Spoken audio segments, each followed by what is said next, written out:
My name's Sister. I'm talking with famous people. I'm here with famous person Courtney and some famous people in attendance in the chat, including famous person Lorenz on the mic, and Nandi, who's may be on the mic at some point, I don't know, and JD, and my supervisor, INFP listener, who's here to make sure I don't do something mean.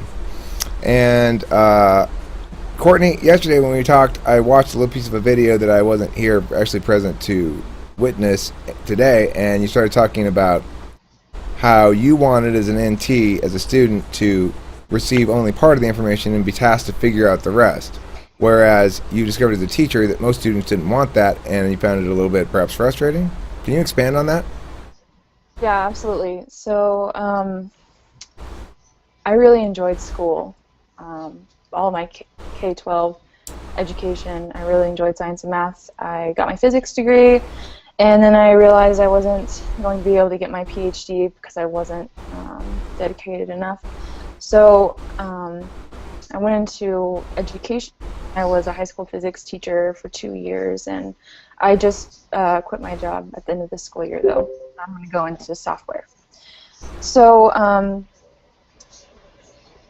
in reading some literature about how people learn, especially math and science in particular, lecture doesn't seem to really be the best way to go about it. So, and I really thought when it came to what I wanted my students to learn, I wanted them to learn thinking skills more than I wanted them to learn any physics principles. So I set up my classroom with something that's called modeling instruction. So you have them do an experiment, then they take data, and then you ask them to give meaning to the data, interpret it. What does this mean? Is there a general principle we can glean from this? And I would sort of guide them through that process and be like, oh, you're exactly right. The thing that you just described, that's Newton's second law.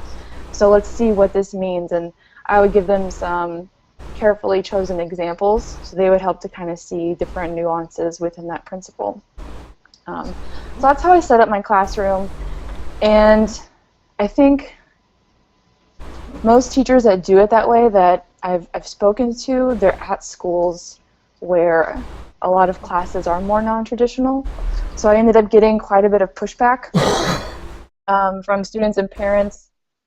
They didn't like that I wasn't just telling them the answer right away. It was very Socratic. So that was pretty much my experience. Okay. I've mentioned before, and I'll bring up today, that I personally am strongly opposed to this idea of the Socratic Method as being a good way to teach. And I think that it's caused by NTs who find school not challenging enough, and so want to seek out the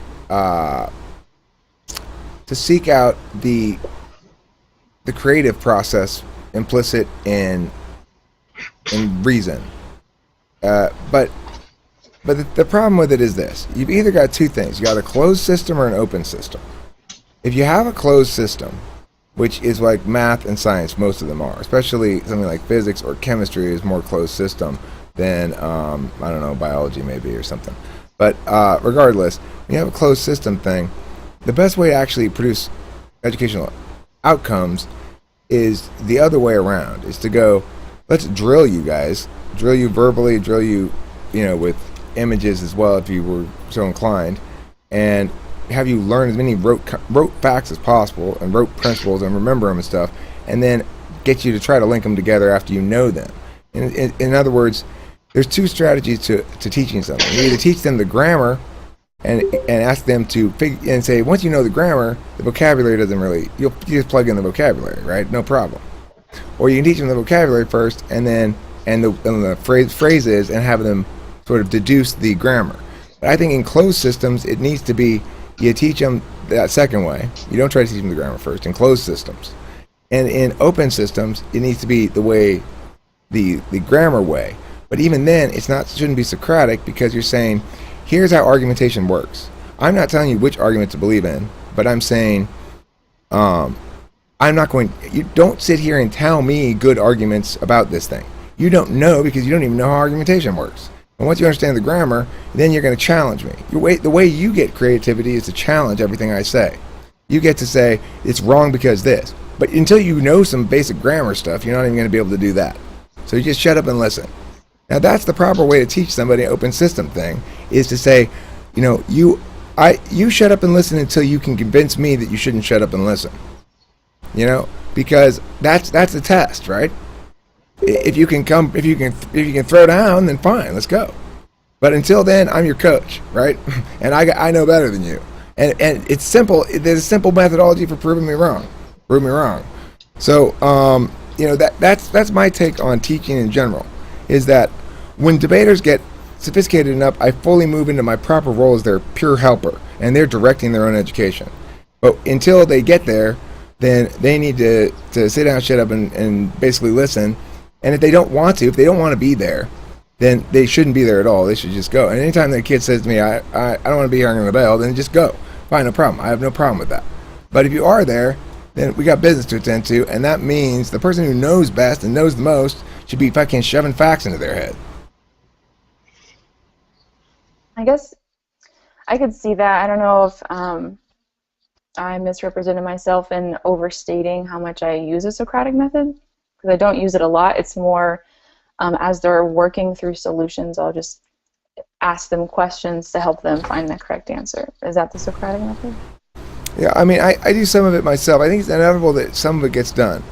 That you want the students to provide answers to walk through the thinking process, not just to parrot you. It's a good instinct to have, of course, But I think that a lot of teachers misunderstand the way that good thinking is taught. It's not taught by having them discover the good thinking process, but having the good thinking process itself explicitly modeled and taxonomied for them. Say, well, that's this kind of argument. And then when you encounter it again, now you just made an argument that says blah, blah, blah, blah, blah. You might encounter the same argument saying different blah, blah, blahs, but it's the same functional kind of argument, and you need to understand that. And once you understand that, then it's irrelevant. The specifics that, the vocabulary that you plug in is irrelevant. So that's why I think it's important to differentiate between closed and open systems. With closed systems, you were saying, well, look, closed systems, it's not just facts I'm teaching them. There are fundamental principles they're supposed to be able to generalize out from. And I agree with you that that's something important to do, and that's probably why you're inclined towards engaging in that kind of discursive learning with them on those vectors. But I think ultimately, I understand why you do it. I do sometimes too. I think it depends on what the goal of the course is. So if I think about my students in a high school physics class, almost all of them are probably not going to need the physics principles unless they go to college, in which they're going to have to retake physics if they're going to have a job where they need to know physics principles. So I think it's much more useful for them to learn actual critical thinking skills and applied, sort of like an applied math type thing. Right. So it's just more like the physics is the mode for them learning that, and how to think, what does this data say? How do we know? How can we connect the numbers to the real life? How can we connect concrete and abstract things? But I'm not sure they need to take physics at all, though, right? That's the problem. No, it's not required. It's an elective science course. Oh, okay. It depends on the state you're in.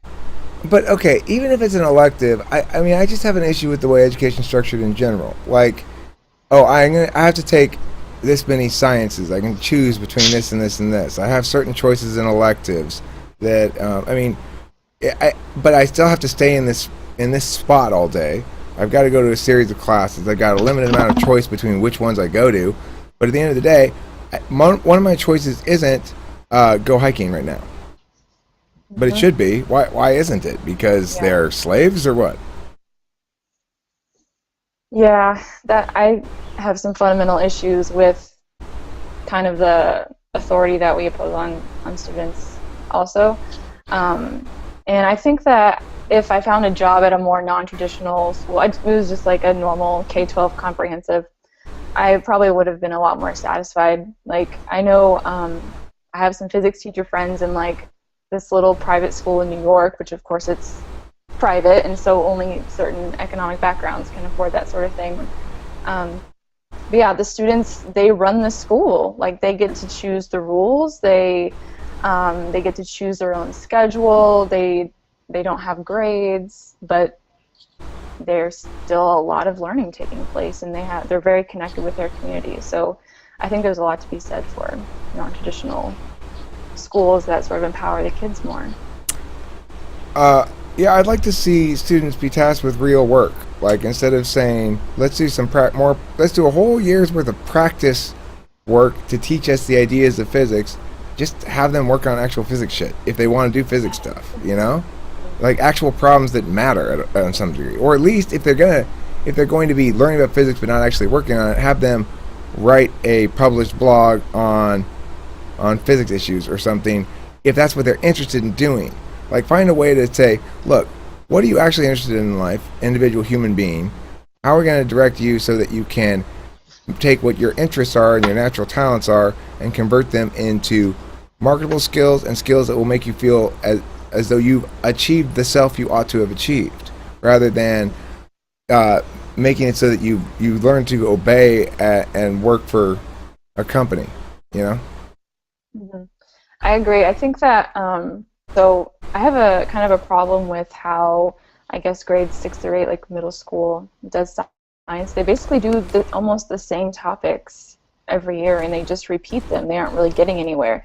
So we could spend those years giving them the basic foundation of science that every citizen needs, and then once they're in high school, it could be more of like a project-based learning where it's more self-directed, like you said, and they could choose to go into a more advanced topic. Think of how much more they could do if we kind of let them. So are you saying that in 6th grade they learn something, they learn the same thing again, and in 7th grade learn the same thing again in 8th grade? It's pretty similar. You mean in science or what? Yeah, in science classes, it doesn't vary a whole lot. They kind of just get the same facts. And like, I think the only major difference is once you get to 8th grade, then you at least learn how to do like Punnett squares, and you might do some more calculations within the science class. But besides that, it's pretty much the same concepts. I think if they structured things such that the teachers competed against each other directly in a public way that involved pitting the teachers' respective students against each other to see whose class had learned more successfully, which individual students learned the most, which had learned the least, and made that all transparent and public, so that you have 2-week chunks. Okay, here's this 2 weeks unit. All right, science teachers, go. The competition is on this day, and all the results public, and in fact the questioning periods, they need to be publicly, like people watching the kids answering the questions, so the kids feel the heat too. They're pitted directly against one another, right? That sort of what you call pair preference model is, first of all, the way that's mathematically the most fair to evaluate any kind of set of options, and two, it's motivational, which it say it's real. Now the teachers have a reason to actually perform. They know what it means to perform, right? As opposed to the status quo, where they're tasked with maybe doing better on a standardized test or something very distant and hard to understand exactly how you're going to accomplish that. It's hard to connect your specific behaviors with the outcomes educationally. If you have to compete directly against somebody else and be better, all of a sudden you excise all of the useless techniques, the stuff that doesn't actually affect outcomes, and you only focus on shit that helps you to win. Yeah, I have an experience with that. So I created a standards-based grading model. So I basically laid out everything my kids should be able to know. Like, I can apply Newton's second law, and I can solve for acceleration. And then they would get one of 4 scores out of that. And I proposed to the PLC that we all start doing actual data. We look at our data for either that week or that section of time, and we compare and see what actually happened. Because I was told in my interview that that's what they did here. They looked at the data and they talked about it. So I would show up with my data and nobody else did. They aren't really interested in talking about that. It's really lazy. it's a really interesting TE approach versus a TI approach to the same thing. We both have the same solution, but we approach it very differently. You actually collect data. I say, let's embrace a model that produces all the data management we need by itself, right? Because in my model, somebody's going to keep track of who won and who lost. It probably won't be me, but I'll be able to find the information somewhere. Because if it's win-loss shit, people care, and they keep track, and they say, my kid won, you know? Mm-hmm. And then you That's go, true, my but kid you also lost. need, for that though, you need a sufficiently large population. So I was the only physics teacher at the school, whereas there's 3 chemistry teachers. So I'd be pitted against myself, or we'd have to look at Right, what yeah. happened last You year. need a It'd be little bigger, more you're right. You need a bigger population or a different setup, or an inter-school matchup. Oh, yeah, that'd be great. Is this really Chad Crandall who's here, or is it like Trenton who's named himself Chad Crandall? If it's really Chad Crandall, I will bring this video to a close and MMTIC, I don't know what that means. I don't know what that means. MBTI, the MBTI for kids? Oh.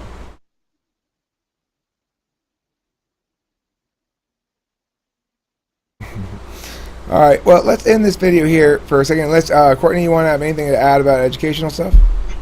Nope. Okay, well, what about a Montessori style education?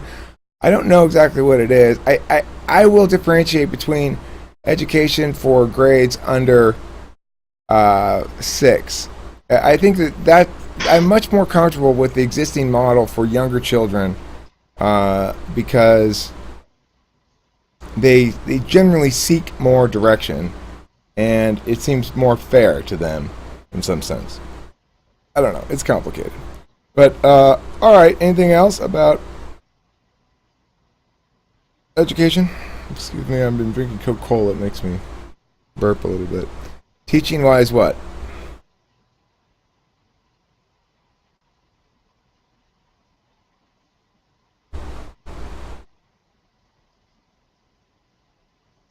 Oh, you mean type stuff with teaching?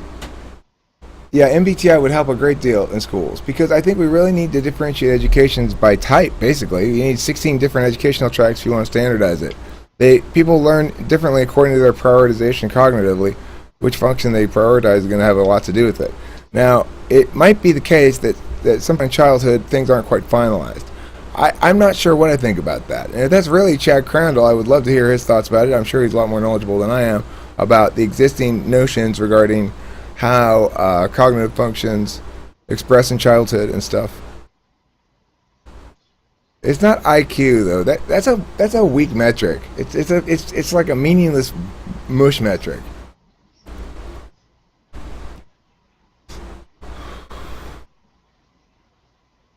I agree that would be really helpful, but I would definitely see a lot of pushback from teachers because they would just see it as tracking, and a lot of teachers are pretty against that. They want the more inclusive model. I mean, I agree that any sort of standardized model is going to fail compared to the ideal model, which is let the free market handle it, get rid of public anything. There's no accountability in a public institution. To whom are the teachers accountable, and what are they accountable for? They're accountable to placate angry parents. That's it. Make sure the admin doesn't get too pissed off at you. Yeah, they have pretty detailed rubrics for scoring you, though. Okay, well, but fine. It's like you get into the system of complicated TE replacements for obvious truth, right? Great, that's fantastic. True. You know, now there's a huge protocol to go through to fire the teacher who's obviously shitty. Yeah, I agree with that. Okay. So let's draw a close to this video, and I am really curious if that is really Chad Crandall and if he's willing to turn on a camera if it is. So we'll see about that in a second. The way he's talking, he's either actually him or he's an excellent imitation. I mean, Trenton might be able to pull that off. I don't know.